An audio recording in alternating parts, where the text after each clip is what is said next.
On the evening of November 17, 1896, witnesses in Sacramento, California began reporting something strange in the sky. Some described a black, cigar-shaped craft drifting silently against the wind, while others swore they saw a machine with a pointed, almost triangular tail moving with intelligent purpose through the night. These sightings continued for weeks, reported by large crowds, likely hundreds of witnesses across cities like Sacramento, Oakland, San Francisco, Merced, and the Sierra foothills. Keep in mind, this was 7 years before the Wright Brothers' first flight. There were no airplanes in the sky, and no known airships operating over California. So what exactly did these witnesses see on that cold November night in 1896? Was it an experimental craft, or something not of this world? This is part one of a two-part series on the Great California Airship Mystery of 1896. Make sure to follow, subscribe, and like so you don't miss part two, because the story only gets stranger from here. For weeks, people across California were looking up, catching fleeting glimpses of something strange moving through the night sky. They didn't know what it was, but soon everyone had the same name for it: the airship. It wasn't just one night or one town. It seemed to be everywhere. From Oakland to Stanford University, from Merced down in the valley to the Sierra foothills, reports poured in about a silent machine moving through the darkness.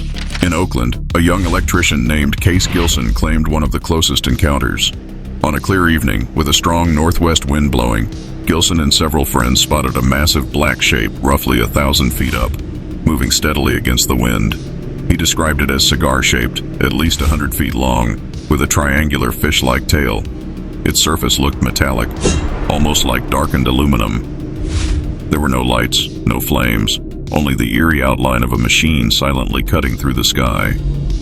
Twice that night around 8 o'clock and again at 5:30, the same shape passed overhead, turned sharply near Loren, and sped off toward San Francisco. Meanwhile, farther south at Stanford University, skepticism began to crack. Students who had laughed off early rumors now found themselves staring at a strange, wandering light high above campus. It shimmered like a planet, bright and steady, but moved in ways no known star could. It rose and fell, darted side to side, and then drifted north until it vanished into the distance. Down in Merced, the scene played out again.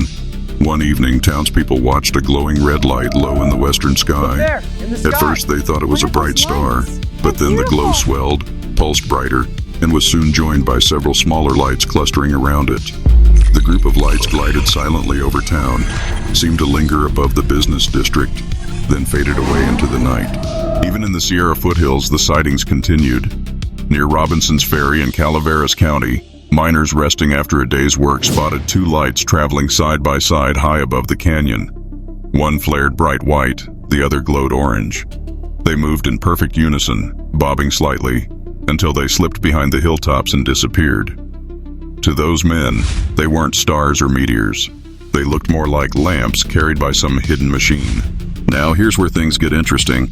The original 1896 newspaper stories didn't always include exact dates for every sighting, but decades later, researchers pieced together a rough timeline from multiple local reports.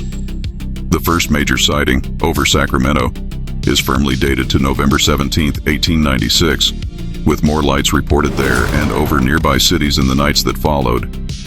The Oakland encounter with Case Gilson took place within days of that first report, likely in the second half of that same November week. The strange lights seen over Stanford and other Bay Area locations appear in that same late November window, while valley towns like Merced line up with late November reports. By early December 1896, accounts placed similar lights and objects over the Sierra foothills, including places like Calaveras County. As word spread, new theories began to surface. Some whispered about an unknown inventor, supposedly backed by former Attorney-General W.H.H. Hart, secretly testing a revolutionary airship under cover of night. Others believed something else completely, something not of this earth. Whatever it was, the pattern seemed undeniable. The dark, cigar-shaped machine over Oakland, the bright, darting light above Stanford, the red beacon over Merced, the twin lamps over the Sierra Hills.